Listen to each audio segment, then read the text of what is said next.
Can we subject. go to South Korea? Do you have an We update can, on yes. the current I would just like status? to point out that this is a very important story that I'm surprised it took us so long to get to. Yes, go ahead. Yeah, can you give us an update on the status of Ambassador Lippert? Yes, Ambassador Lippert is in stable condition in spite of the serious injuries that he sustained. He's expected to stay in the hospital until Tuesday or Wednesday of next week. The ambassador is in good spirits, but is likely to remain, as I said, in a hospital in Seoul for a couple of days. As we said over the past few days, he underwent successful surgery in Seoul. I know the medical team there at that Severance Hospital is giving periodic televised updates to the press gathered at the hospital, and I think weekend updates are scheduled for 9 a.m. on both Saturday and Sunday local time, just as you want to follow it over the weekend. As we have said, he was in Seoul attending a breakfast lecture as the guest speaker. The attacker's weapon was a knife. No others were reportedly injured in the attack. The president has spoken to Ambassador Lippert, as have other senior officials as well. President Park also spoke to him as well. Expect Ambassador Lippert to return to duties? As soon as he can. Of course, he is recovering. This was a pretty serious attack. But as soon as he can get back to the job. And this one more question. Okay, let's do one at a time. Yeah, this is. Let me finish you, Roz, and then I'll go to you.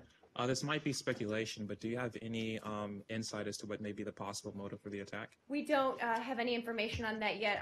The assailant has been taken into custody, as we've seen, by the Korean government. They are leading the investigation. Nothing to share on that at this point.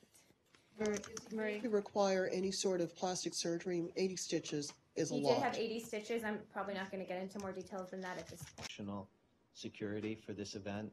Can you confirm that? I don't believe that they were. There were also some erroneous reports out there, though. Let me just get this out there. I think it's been fixed at this point, but that the ambassador had refused security from the Korean government. Those were wrong over the past few days. But there was no request for not that I know of. This event, I have a little bit more about the event. Can you say categorically there were no specific warnings or threat indications before this event? Let me check on that. I haven't heard of any, Brad, but I don't want to say anything categorically.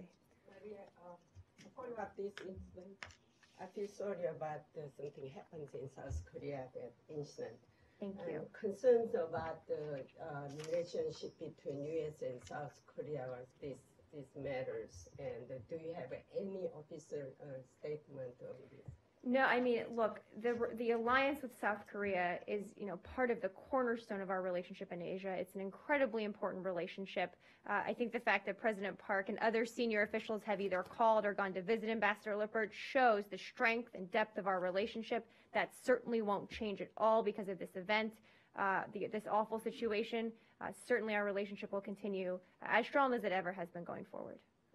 Yes, let's go. After the incident, you strongly condemn it as an act of violence, and also Secretary John Kerry described it as a senseless attack. But in South Korea, some government officials and some media are looking at it a terror act or terrorist act or act of terrorism. How would you describe it? Well, I've described it the ways you just said and what the Secretary said. Obviously, this was a horrible act of violence. Certainly, we don't have more details yet about the motivation or exactly what happened here, so I'm probably not going to put more labels on it, but I think we're less concerned about what we call it. How is it different from the act of terrorism, terrorist act? I'm just not going to get into a question about why we call things what. What we're focused on is determining why this person did this and working with the South Koreans on that. I think is there any more on this? Same subject, yes, go ahead. North Korean official agency, I think, said about this attack as just punishment. I don't know if it's a correct translation in English, but anyway, that's the way reported. Do you have any reaction to this North Korean? We have seen the statement, which was outrageously callous, but unfortunately consistent with the nature of the regime and its rhetoric. I can't condemn it in any stronger terms than that. And do you have any information from the South Korean side about the potential tie this guy has with? They're looking into that right now. I just don't have more on the investigation to share.